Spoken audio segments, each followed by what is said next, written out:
François Bon, une année avec Howard Phillips Lovecraft, une petite excursion à côté de notre journal 1925-2025. C'est évidemment d'écriture en permanence qu'il est question et de cette chose si particulière à Lovecraft.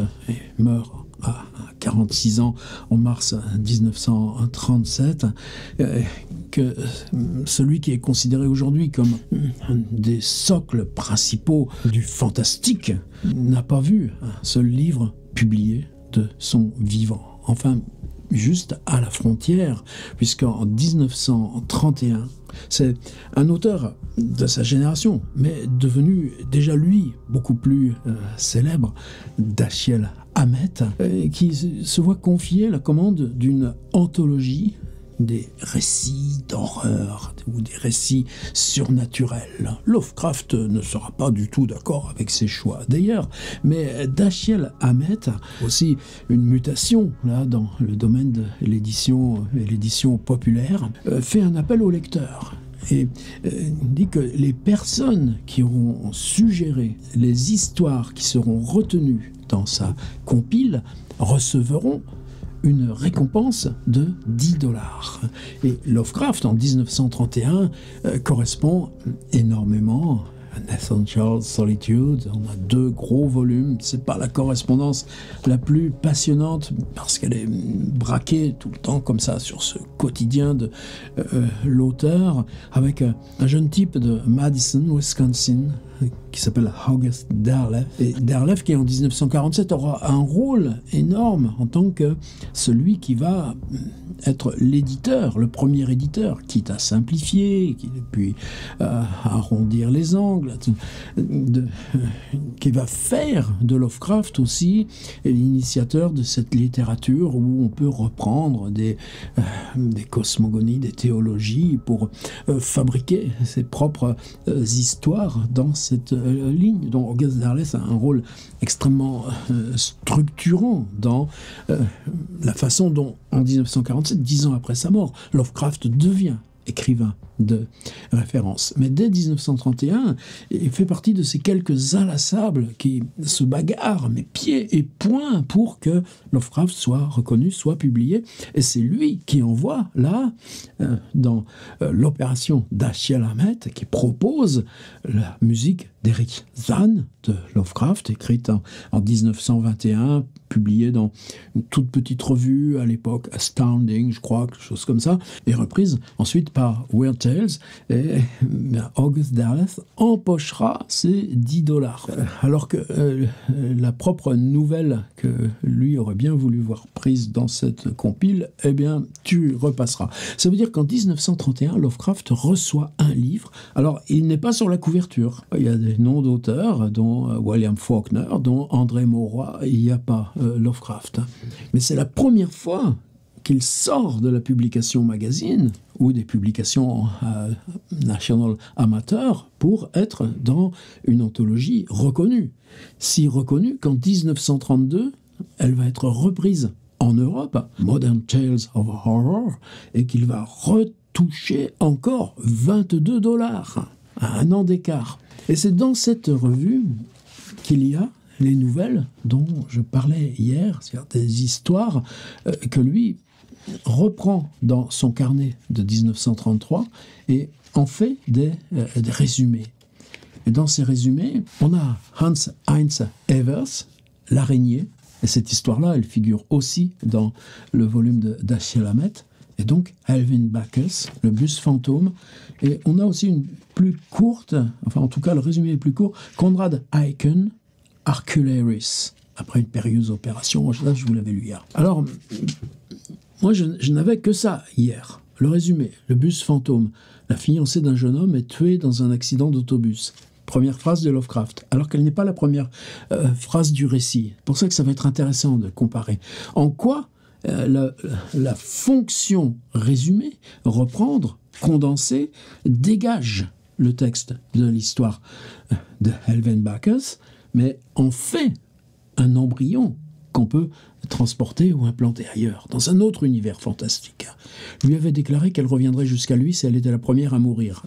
C'est des notes très télégraphiques qu'utilise Lovecraft. On quitte aussi l'espace de la rhétorique pour venir là, en bas. Un an plus tard, il remarque un étrange et sinistre autobus qui passe juste avant celui qu'il prend habituellement pour aller au bureau. En rêve, une étrange et persistante odeur quand il y monte, et des passagers qui semblent dormir. L'univers olfactif, c'est toujours très présent chez Lovecraft, toujours ces odeurs de moisie, tout ça.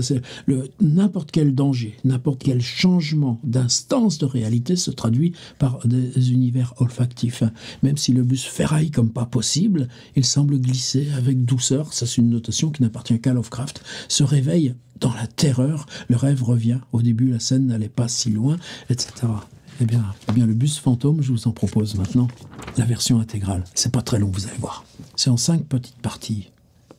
Dans le flou de l'aube naissante, une masse sombre se dessine, accompagnée d'un grondement sourd. Pour Arthur Strite, qui attendait son bus habituel, le gros 645 orange pour la ville, cet engin indescriptible qui le précédait généralement d'une minute ou deux, ressemblait plus à un cercueil fantomatique qu'à un moyen de transport public.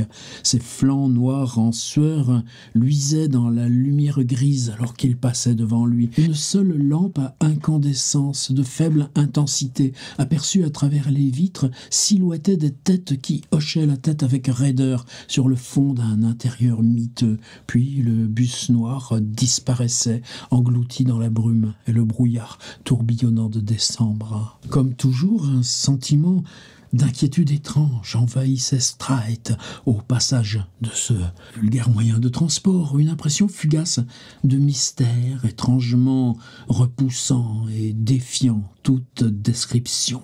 Un mauvais présage. Quel genre de passager il transportait? D'où il venait? Où il allait? Il s'en souciait fort peu. Pourtant, curieusement, l'affaire l'avait de plus en plus irrité et troublé depuis son déménagement à Hammermount, 3 semaines auparavant.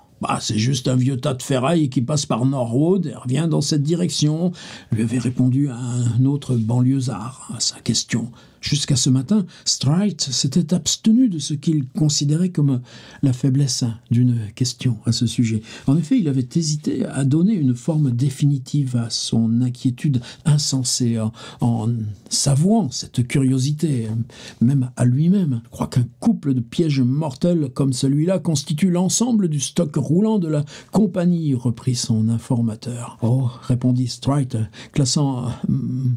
Ok, répondit Strite, classant mentalement la ligne de bus dans la catégorie de celles qui assurent une sorte de service transfrontalier entre les quartiers périphériques de Cincinnati. Bien sûr, se dit-il, il fallait bien répondre à ce besoin, mais il se sentait soulagé de ne pas avoir à utiliser ce service. Arthur Strite prenait pension à Hammermount chez les Ranson, non pas parce qu'il aimait les faux-semblants, la populace de bourgeois, de marchands de scandale qui peuplaient cette petite banlieue, mais parce qu'il avait besoin d'un environnement de qualité, parce qu'il appréciait les arbustes, les pelouses, les maisons pittoresques en dépit de l'accolement insensé des arrière-cours parsemés de poubelles contre les fenêtres des salons des maisons adjacentes. Il s'occupait de ses affaires, ne montrant aucune curiosité pour les voisins ou les affaires de l'endroit, ce qui était l'une des raisons pour lesquelles il n'avait pas découvert plus tôt le but de la ligne de bus mentionnée. Le soir même du jour où il s'était renseigné sur l'autobus, il s'était surpris à réfléchir avec une certaine attention au milieu d'une lecture distraite de la bande dessinée du soir sur le véhicule miteux qui passait devant lui chaque matin. Pourquoi ce stupide bus devait-il s'immiscer ainsi dans son esprit ? Cet engin devenait vraiment gênant et sans raison logique. Qu'est-ce que ça pouvait bien lui faire de savoir à quel point cette boîte à roulettes était peu engageante, désagréable, et dans laquelle ces gens montaient tous les matins ? Néanmoins, il s'endormit en pensant à ce bus fantôme. La même chose commença à se produire la nuit suivante. Toujours ce sentiment ridicule d'effroi indéfinissable s'emparait de lui, s'accrochait tenacement à ses pensées dès qu'il se rappelait avoir vu l'ombre de l'autobus ce matin-là. Il avait l'idée de héler cet engin un matin, de voir où il l'emmènerait, juste pour dissiper cet air de mystère absurde qui s'était si inexplicablement attaché à lui. Il y avait peut-être une raison à cette étrange obsession. 1 an auparavant, sa fiancée, Doris Tray, avait été tuée dans un terrible accident de bus. Il se souvenait parfaitement des restes froissés du bus fatal qu'il avait vu par la suite. Lui aussi était noir et miteux. Une fille bizarre. Elle lui avait toujours dit que si elle partait la première, elle reviendrait le chercher. C'était sa façon de plaisanter, bien sûr, mais c'était inhabituel. Malgré son idée de héler l'autre bus, Streit ne le prit pas. Pas avant plusieurs semaines en tout cas, même si son approche quotidienne, grondante, cliquetante, rendue plus étrange par le raccourcissement des jours, avait enfoncé cette impression de mystère étrange plus profondément que jamais dans ses pensées éveillées. Réveillées parce que, jusqu'à présent, l'obscurité du bus ne l'avait troublé que le soir, avant qu'il ne parte se coucher. Cependant, une nuit, il rêva qu'il avait obéi à cette impulsion et était monté à bord de l'étrange bus. Il sentit une odeur nauséabonde lorsqu'il franchit la porte branlante, qui s'était refermée avec une douceur qui contrastait étrangement avec le fracas extérieur du moyen de transport. La visière de la casquette de l'opérateur était bien rabattue sur son visage, tandis qu'il se penchait sur ses leviers et manettes. Streit sentit que le bus commençait à bouger. Curieusement, il n'y avait aucune vibration, aucun des cliquetis et des bruits qu'il s'attendait à entendre. Il aurait pu se trouver sur une barge fluviale, tant il sentait ce mouvement, plus surpris par ce silence artificiel qu'il ne l'aurait été par le plus bruyant des chocs ou des secousses. Il leva les yeux vers les occupants de l'autobus. Peut-être était-ce l'effort étrange que cet acte semblait lui imposer. En tout cas, il se réveilla à cet instant, saisi d'une terreur irraisonnée, incompréhensible. Il lui fallut 1 heure pour que ses nerfs tendus se détendent suffisamment et lui permettent de se rendormir. Pas avant qu'il ne se soit juré de monter dans cet autobus dès le lendemain matin. De Streit ne prit pas le bus noir le lendemain matin. Il était près de 7 heures lorsqu'il ouvrit les yeux, après un sommeil agité. Cela signifiait qu'il serait en retard au bureau où il travaillait, à l'autre bout de la ville.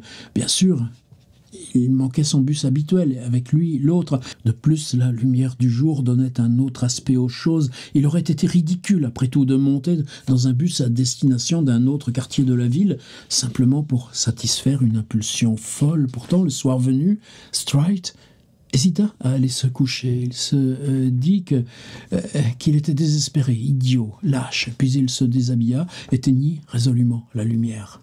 Son hésitation n'était pas infondée.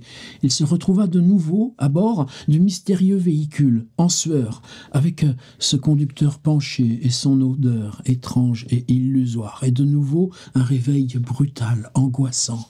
Mais cette fois, avant de se réveiller, il avait vu les autres passagers. Tous, ils étaient 6, avaient les yeux fermés, étaient assis ou en train de hocher légèrement la tête au gré des oscillations presque imperceptibles du bus. Outre leurs paupières closes, ces visages avaient quelque chose de repoussant qui fit froid dans le dos à Streit. Il se demandait s'ils étaient simplement fatigués comme lui ou... Un doigt froid toucha son poignet. Il réussit à se tourner, à faire face à l'opérateur. Ce dernier, le visage toujours caché, lui indiquait la boîte de paiement. Bien sûr, ces autobus mal construits et mal entretenus inversaient les choses en exigeant le prix de la course à la montée. Il fouilla dans sa poche pour trouver une pièce de 10 cents et à ce moment-là aperçut un 7e passager. Assis devant, mais de l'autre côté, la tête et les épaules de l'opérateur l'avait en partie caché auparavant, malgré sa taille fine. tandis que ses doigts trouvaient et sortaient par réflexe une pièce de 10 cents. Et il remarqua que les yeux de cette passagère n'étaient pas fermés comme les autres, qu'ils étaient gris pâle, et qu'ils le regardaient fixement. Ils étaient comme ceux de « Oh mon Dieu, ça ne pouvait pas être Doris !» Mais c'était elle, c'était bien cela. Comment avait-il pu ne pas la reconnaître plus tôt, malgré sa position de l'autre côté de l'opérateur? Il comprenait maintenant pourquoi ce bus l'avait attiré si étrangement, si irrésistiblement. Alors qu'il la regardait, bouche bée, ses yeux quittèrent son visage, se tournèrent vers le pare-brise, ses lèvres pâles tressaillirent étrangement comme si, muettes de peur devant ce qu'elle voyait là, elle cherchait vainement à crier. Puis brusquement le charme fut rompu. Elle se leva d'un bond, jetant un bras sur son visage dans le geste de quelqu'un qui écarte une vision trop effrayante. Un cri strident, hystérique perça le silence de cet espace clos comme un coup de couteau. Alors qu'il était assis, tremblant du réalisme de son rêve et de ce cri d'agonie, il se rendit compte qu'il tenait fermement dans une main fermée quelque chose, un frisson froid traversa son corps à la sensation familière de cet objet. Il n'avait pas besoin de lumière pour savoir que c'était une pièce de 10 cents qu'il tenait, une pièce qu'il était prêt à déposer dans la fente habillée de son rêve. 3. Bien sûr, il s'aperçut que la pièce était tombée de son gilet lorsqu'il s'était assis sur le lit en se déshabillant. En fait, il gardait généralement de la petite monnaie dans la poche de son gilet afin de l'avoir à portée de main pour les pourboires, les journaux. Peut-être que le fait d'avoir trouvé et touché accidentellement cette pièce dans son sommeil avait même déclenché le train de pensée qu'il avait fait rêver de la boîte de paiement et d'autres choses. Mais Strite ne dormit plus. Après avoir passé le reste de la nuit à s'agiter en vain, il se leva vers 5 heures. Ce matin, il était déterminé à faire une chose. Il le prendrait, l'autobus noir, l'autobus fantôme, comme il l'appelait en privé. Mais ce matin, il tuerait une fois pour toutes cette illusion subconsciente et persistante qui avait pris racine dans son esprit depuis la première impression absurde qu'il avait eue de ce moyen de transport branlant dans la lumière sinistre de la mi-journée.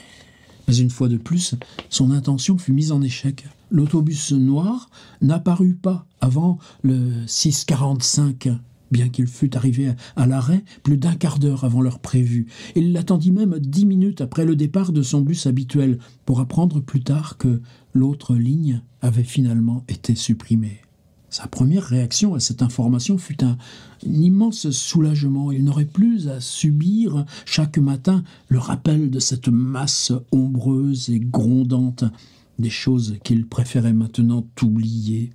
Mais il se rendit compte que l'arrêt de la ligne avait supprimé toute possibilité de tuer l'illusion, si celle-ci continuait à le perturber. Ce jour-là, à midi, alors qu'il marchait dans une rue du centre-ville, une odeur particulière l'arrêta. Il y avait là une familiarité illusoire et redoutable. Il se trouvait devant la boutique ouverte d'un fleuriste et un grand bol de tubéreuses. Ces fleurs, autrefois préférées de tous les défunts, étaient posées devant lui. Il comprit à l'instant où, peu avant, il avait senti leur parfum dans le bus fantôme de son rêve. 4. Une fois de plus, Strite se trouvait dans le bus fantôme, dans son subconscient. Cette fois, il savait exactement ce qu'il attendait. Il semblait impuissant à en changer le moindre détail. La pose juste dans l'embrasure de la porte, alors qu'il forçait son regard vers le haut, où les 6 passagers étaient assis bien en vue, les yeux fermés, dans un état de fatigue semblable à la mort, ou pire encore. Le contact glacial d'un doigt sur son poignet, la main tendue vers une pièce de monnaie, et la découverte de la grande fille élancée à l'avant, Doris. À ce moment-là, la séquence des événements soudain le galvanisa, le rendit fébrilement attentif à la suite des événements. Lorsque le cri hystérique de Doris retentit dans ses oreilles, il fut brusquement libéré de son immobilité. Il se retourna rapidement et regarda vers l'avant du bus. Ce qu'il vit alors lui fit lever les mains dans un geste involontaire semblable au geste de terreur instinctif de Doris. Il entendit le crissement des freins, sentit le bus déraper sur la route couverte de neige fondue, et quand il découvrit le visage du chauffeur, il s'aperçut avec une horreur soudaine que la moitié de son visage était arrachée. Au-delà de cet aperçu fugace, il n'y eut plus rien, car juste au-devant d'eux, un camion lourdement chargé émergeait d'un pont étroit et leur barrait la route, puis ce fut un fracas épouvantable, déchirant. 5. L'autobus de 6h45 avait 4 minutes de retard à cause de l'état glacé des routes qui durait depuis 2 jours. Un petit groupe de banlieusards sur le bord de la route discutait à voix basse, pour une fois sans se soucier du retard qu'ils subissaient. Personnellement, disait un homme pompeux et rougeau, je crois que Ranson l'a tué et massacré pour ses attentions envers Madame Ranson. Mais Strike ne semblait pas être de ce genre, objecta un jeune membre du groupe. Madame Ranson n'est pas non plus du genre à l'encourager. D'ailleurs, considérez l'état du corps. Ranson ni personne d'autre n'aurait pu mutiler quelqu'un à ce point, sans parler du fait de l'avoir laissé dans son lit et d'avoir persisté à prétendre qu'il ne savait pas comment c'était arrivé, sauf que sa femme et lui avaient été réveillés au milieu de la nuit par un cri effrayant et qu'il l'avait trouvé dans cet état. Non, je dis qu'il y a un mystère plus profond dans cette affaire, dont nous n'avons pas soupçonné la nature. C'est à ce moment-là que le grand autobus orange était apparu, interrompant pour l'instant la discussion. Ils montèrent tous à bord et trouvèrent des places assises à différents endroits. Un peu plus loin sur la route, l'un d'eux montra à son voisin un amas d'épaves tordues et éclatées au pied du talus de ce pont étroit qu'ils étaient en train de traverser. Heureusement qu'il a basculé quand il a été heurté, et il ne nous a même pas retardé hier quand nous l'avons suivi, quelques minutes après qu'il ait été découvert. C'est bizarre qu'il ait basculé là, dit l'autre. Personne n'a été témoin de l'accident. Et les responsables de la défunte soi-disant compagnie de bus jurent que la dernière fois qu'ils ont vu, ils l'appelaient, vous savez, le piège mortel. C'est qu'ils l'avaient ramené dans un vieux garage de l'autre côté de Norwood. Peut-on imaginer que quelqu'un puisse s'emparer d'une telle boîte de conserve juste pour faire un tour? Ces jeunes cocaïnomanes... Mais ces jeunes cocaïnomanes d'aujourd'hui prendraient n'importe quoi pour faire un tour de manège. Il n'y a rien de plus étrange que ce désordre à l'intérieur de l'épave, comme si quelqu'un avait été écrasé, reprit l'autre. Comme le pauvre Stride, par exemple. Et pourtant, dedans, ils n'ont trouvé aucune trace de corps. Waldo Alwyn Backus, 1930, le bus fantôme.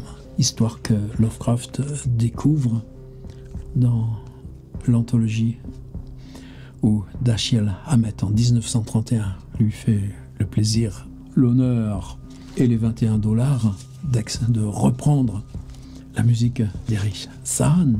Et ce sera la première fois que Lovecraft verra son nom imprimé dans un livre et non plus un magazine. Voilà, cette histoire. État provisoire de la traduction. Mais ça fait rien, on le découvre ensemble.